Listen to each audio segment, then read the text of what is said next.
Finally Ranveer Singh का comeback होने वाला है। जी हाँ, हम सब जानते हैं कि वो एक बहुत ही टैलेंटेड एक्टर हैं जिनका पोटेंशियल बहुत है, पर जो स्क्रिप्ट्स वो चूज़ करते हैं, जो उनको मूवीज़ मिलती हैं, वो उसमें अपना पूरा पोटेंशियल दिखा नहीं पाते हैं। पर आदित्य धर इज़ बैक। आदित्य धर को अगर आप नाम से नहीं पहचानते तो वो डायरेक्टर थे उरी मूवी के। और आदित्य धर इस चीज़ के लिए बहुत ही फेमस है कि वो एक एक्टर का पूरा पोटेंशियल बाहर निकालते हैं, जैसे कि उन्होंने विक्की कौशल के साथ करा था उरी में। तो क्या वो आने वाली नई मूवी जिसका नाम है धुरंधर, जिसके मेन एक्टर हैं रणवीर सिंह, क्या उसके पूरे पोटेंशियल को, क्या वो उस बीस्ट को अनलीश कर पाएंगे? सबसे बड़ी बात है, इस मूवी का भी सिर्फ ट्रेलर आया है और इस मूवी की चर्चा में रणवीर सिंह के ज़्यादा नाम इसके विलन्स का हो रहा है, जो कि 3 विलन्स हैं और वो तीनों एक्टर कमाल के हैं। तो आज की इस वीडियो में फ्राइडे ड्राइव्स के एपिसोड नंबर 3 या 4 जो भी होगा, उसमें हम लोग बात करने वाले हैं धुरंधर ट्रेलर के। एक बार देखते हैं ट्रेलर हमें क्या बताता है। तो चलिए शुरू करते हैं।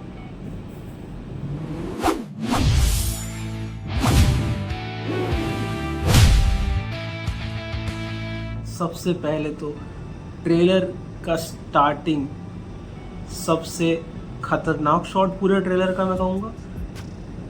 अर्जुन रामपाल का जो सीन है वो बहुत ज़्यादा, जैसे अगर हम बात करें एक ट्रेलर को क्या चीज़ खास बनाती है, वो होता है कि पहले के 15-20 सेकंड में आप कैसे ऑडियंस को हुक कर लेते हो कि वो पूरा ट्रेलर देख के जाए। जैसे अगर आपको याद होगा तो एनिमल के ट्रेलर ने ऐसा करा था, वो बाप बेटे की जो कॉन्वर्सेशन थी उसमें ऐसा हुआ था कि एकदम ऐसा लगा अरे ये क्या हुआ वाली बात।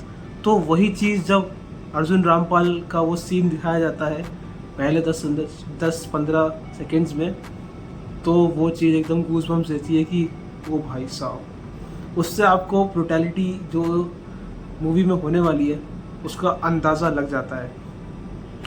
तो अर्जुन रामपाल से शुरू करते हैं। वो one of the villain play कर रहे हैं मूवी में, और इनके साथ साथ जो और कैरेक्टर्स हैं, अक्षय खन्ना और साथ ही साथ संजय दत्त। तो बेसिकली ये स्टोरी होने वाली है इंडिया वर्सेस पाकिस्तान की, वही जो बहुत टाइम से आर मूवी में, ज़्यादातर यूनिवर्स में, स्पाई मूवीज़ में यूज़ होती आती हैं पाकिस्तान का एंगल। पर आई थिंक इस बार ब्रुटैलिटी अनदर लेवल जाने वाली है। और सबसे बड़ी बात है कि विलेंस पे कभी इतना फोकस किया ही नहीं जाता, मेरा ये मानना है, जो मूवीज़ आती हैं। क्योंकि अगर हम स्पाई यूनिवर्स के विलेंस की भी बात करें तो वो कुछ इतने खास होते नहीं हैं। पर इसमें मैं यही देख रहा हूँ इंटरनेट पे पूरा कि हीरो से ज़्यादा चर्चे विलेंस के हो रहे हैं, क्योंकि ट्रेलर में लिटरली सिर्फ कोई स्टोरी रिवील नहीं गई है। ट्रेलर 4 मिनट का है और 4 मिनट का ट्रेलर बहुत लंबा होता है भाई। हम जैसी मूवीज़ ने तो पूरी स्टोरी रिवील हो गई थी इतने लंबे ट्रेलर में, पर इन्होंने अपने 4 मिनट के ट्रेलर में लिटरली कुछ नहीं दिखाया, सिर्फ introduction to the hero at the last. But सबसे पहले उन्होंने इंट्रोडक्शन दिया है विलेंस का। विलेन नंबर 1 अर्जुन रामपाल, जिनको सबसे अच्छी बात मुझे ये लगी, सबको अपने अपने एक टैग्स दिए गए हैं। जैसे टैग नंबर 1 अर्जुन रामपाल को बोला जाता है एंजल ऑफ डेथ, जो कि दिखाए गए हैं ISI के एजेंट हैं, और पाकिस्तान में उनके कहने के बिना कोई रूल नहीं लगता, उनके कहने से हर चीज़ चलती है। सेकंड है अक्षय खन्ना का कैरेक्टर, जिसको नाम दिया गया, जिनका नाम तो मुझे नहीं याद है, पर जिनको जो टैग दिया गया है वो है एपेक्स प्रीडेटर। क्योंकि उनका भी एक सीन है जब एक आदमी को वो मार्केट में मारते हैं, ईंट से पूरा सर उड़ा देते हैं, वो भी बहुत ब्रूटल सीन था। तो ये ऐसा उनका नाम है, उनका लुक बहुत अच्छा लग रहा है, एकदम अलग ही लग रहे हैं वो। उसके बाद तीसरे विलन संजय दत्त का तो जो डायलॉग है ट्रेलर में वो बहुत ही रॉ था, बहुत ज़्यादा रॉ था। और उनको कहा जाता है द जिन, उनको द जिन का टैग दिया गया है। वहीं सबसे बड़ा शौक, मुझे नहीं पता था मूवी में आर माधवन भी हैं, और जब उनका कैरेक्टर आया ब्रो, अगर आप लोग पोस्टर में देखते तो आप पहचान ही नहीं पाओगे कि वो आर माधवन है। आर माधवन बेसिकली अजीत डोभाल, जो इंडिया के one of the greatest spies में से एक है, उनका रोल प्ले कर रहे हैं। ऑफकोर्स मूवी में उनका नाम कुछ और दिखाया गया है, अजय नाम से दिखाया गया है, पर हाँ वही रोल प्ले कर रहे हैं वो। और वो क्या उन्होंने अलग लुक लिया है, एकदम पहचान भी नहीं आ रही कि वो आर माधवन है। उनके भी बहुत अच्छा डायलॉग्स हैं मूवी में, ऐसा मुझे समझ में आ रहा है, क्योंकि ट्रेलर में उनका बस एक डायलॉग है और वही बहुत तगड़ा है कि पाकिस्तान के अंदर ऐसे घुस जाओ कि वो सपने में भी अगर देखें, सोचें हम पे अटैक करने के बारे में, तो उनको हम वहीं बैठे नजर आए। बहुत अच्छा डायलॉग था ये। और इन सब के बाद मेन बात करते हैं अपने हीरो रणवीर सिंह की, जिनको टैग दिया गया है रैथ ऑफ गॉड का। आखिर में उनका डायलॉग ही उनका यही डायलॉग है कि अगर तुम सबके पटाखे हो गए हो तो मैं अपना धमाका करूं।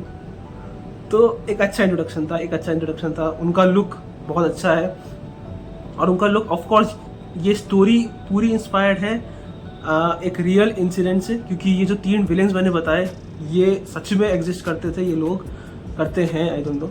और आर माधवन का जो कैरेक्टर है वो तो है ही, और जो स्पाई का रोल प्ले कर रहे हैं अपने मेन हीरो, वो भी हैं। वो भी एक बेसिकली एक रियल स्टोरी के अराउंड घूमेगी ये पूरी मूवी। और मुझे भी पता चला है कि ये मूवी पहले तो एक ही पार्ट में आने वाली थी, लेकिन अब इसको 2 पार्ट्स में रिलीज़ किया जाएगा।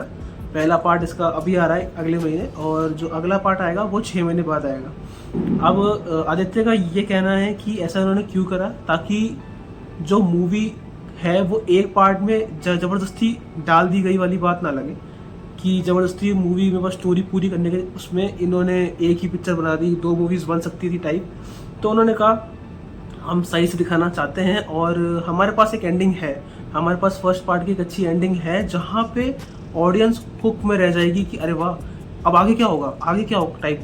तो ये अच्छी बात है, क्योंकि अगर आप फर्स्ट पार्ट को एंड करके सेकंड पार्ट की तरफ जा रहे हो तो ये सबसे बड़ी बात होती है कि आप एंड कहाँ करोगे पहली मूवी को, कि ऑडियंस अगले पार्ट के लिए एक्साइटेड रहे, जस्ट लाइक बाहुबली। तो वही बात है। तो अच्छी बात यही लगी कि उनके पास प्लानिंग है पहले से कि अगली मूवी के लिए भी लोग एक्साइटेड रहेंगे। बाकी एक्टिंग तो ट्रेलर से तो मुझे अभी 4 लोगों का इंट्रोडक्शन दिखाया है, 5 लोगों का, और 5 लोग खतरनाक एक्टिंग करेंगे ऐसा लग रहा है। बाकी एक्शन बढ़िया होने वाला है, मुझे पूरी उम्मीद है, क्योंकि ट्रेलर से ही दिख रहा है वो। और भाई बैकग्राउंड स्कोर, बैकग्राउंड म्यूजिक, उन्होंने लिटरली एक पुरानी कव्वाली को उठाया है और उसका क्या मॉडिफाइड वर्जन बनाया है, जो कि जब उसका टाइटल आता है लिख के धुरंधर, तो वो पीछे बज रहा होता है, और बिल्कुल गूज़बम्प्स, कितना गजब म्यूज़िक है वो। पूरा आएगा तो और अच्छा लगेगा, सुनेंगे उसको भी। तो हाँ, मतलब किसी को नहीं आइडिया था आई थिंक इस साल की स्टार्टिंग में या अप्रैल मई तक भी, कि धुरंधर जो मूवी आने वाली है लोग उसके लिए इतनी हाइप्ड अप हो जाएंगे, इतने एक्साइटेड हो जाएंगे।